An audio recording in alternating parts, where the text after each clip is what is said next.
The next day we flew to Chongquig, which was where we were joining the cruise down the Yangtse River.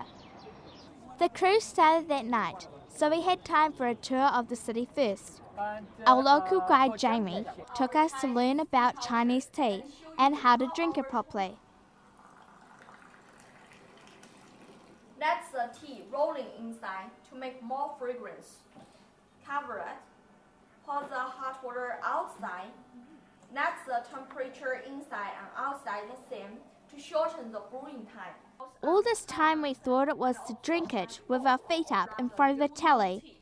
But no. You should roll the cup in front of you, then side to side while smelling the aroma. Much more civilized.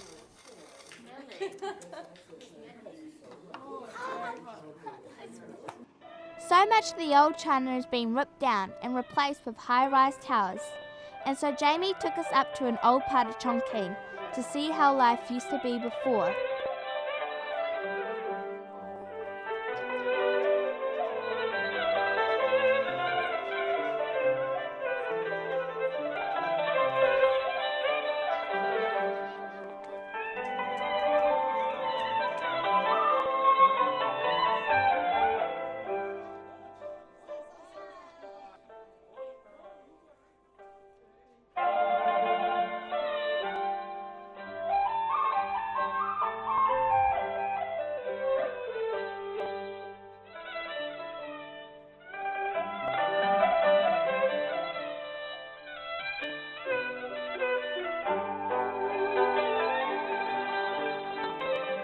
After that, we visited our local market, just to be nosy.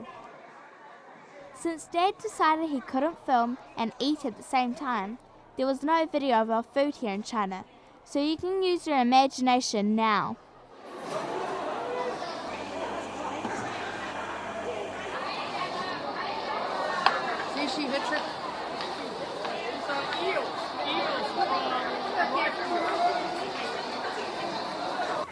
We stocked up with water and beer at the market, and then these women carried the supplies on their shoulders.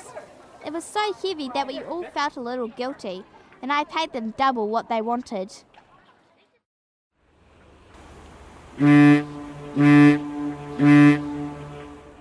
That night we set out for the cruise. It's my first ever, and I was very excited.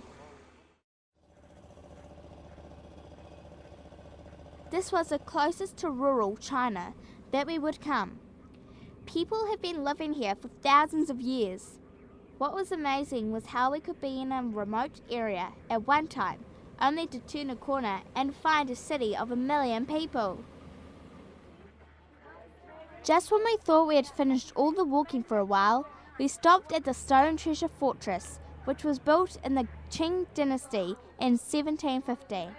Before these stairs were built in the early 1800s, monks used to pull themselves up chains to reach the temple at the top. Where's the cable car? Each floor is dedicated to either a general or a scholar or a poet from the Three Kingdoms period of Chinese history. That's around 230 AD. The view from the top was nice. We could see the farmland in the city really well, except for the smog. This place is going to be turned into an island with a moat to protect the temple after the Three Gorges Dam project is finished. That's because the river level is going to rise a lot in 2009.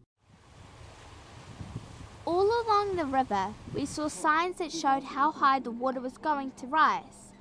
175 meters is the final height above the sea level, so a lot of people are being moved to high ground. On the second day of the cruise, we reached the prettiest section which you can see on the 10 yuan note. It would be much prettier without the smog.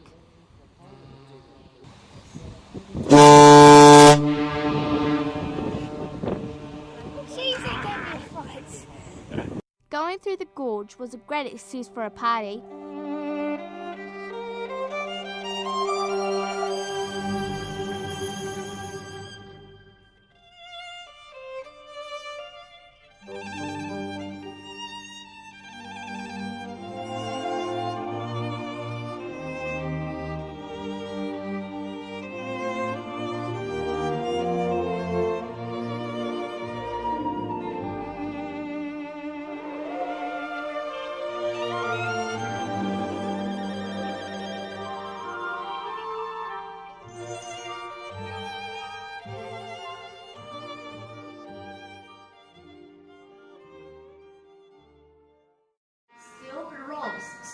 started to emerge. They were simply made, but very expensive. That's becoming... That night, the workers on the ship put on a show, which was fun. They all wore the traditional costumes from their home regions.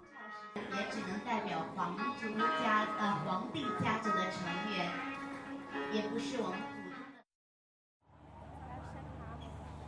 The next day we went on an excursion on smaller boats. This bridge we are going under is called the Bye Bye Bridge because it will be destroyed when the dam project is finished. It will be too low once the water rises. And here's where the new bridge is going to be. And yes, they are building it by hand. Ah well, they have plenty of people to do the work. I heard one guy say that over 60 million people live in this region.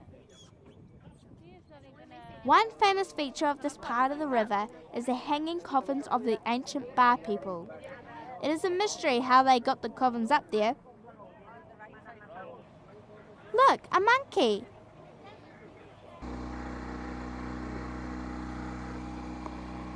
We got into even smaller boats and went, well, up another river. There are a lot of them.